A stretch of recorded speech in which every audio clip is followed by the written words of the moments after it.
রাত্রে শুয়ে পড়ার পর মিডনাইটে দেখবেন গলার কাছে টক জল চলে এলো, গলাটা জ্বলে উঠলো। এরকম সিমটম হয় কাদের ক্ষেত্রে? যাদের একটু ওবেজ কিংবা যাদের লাইফস্টাইলের মধ্যে ফাস্ট ফুড এটা ওটা খাওয়ার প্রবণতা রয়েছে। দেখবেন ওই অ্যাসিড যখন আমার খাদ্যনালীতে উঠে আসছে, আমাদের খাদ্যনালীতে কিন্তু আনপ্যারালাল ড্যামেজ করতে পারে ওই অ্যাসিড। কি করে? প্রথম ইনিশিয়ালি পেপটিক স্ট্রিকচার করে।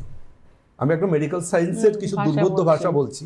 পেপটিক স্ট্রিকচার আমাদের খাদ্যনালীকে ন্যারো করে দেয়, সংকীর্ণ করে দেয়।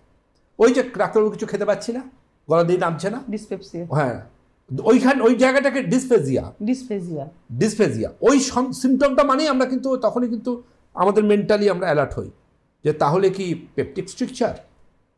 দেন আমরা তাকে অ্যাডভাইস করি upper GI endoscopy. Treatment should be scientific. ওষুধ আমি অ্যালোপ্যাথি দেবো না হোমিওপ্যাথি দেবো নাকি আয়ুর্বেদ দেবো সেটা আমাদের ব্যাপার, কিন্তু ট্রিটমেন্টটা আমাদের আজকের মডার্ন মেডিকেল সায়েন্সকে হাতে নিয়ে এগোতে হবে।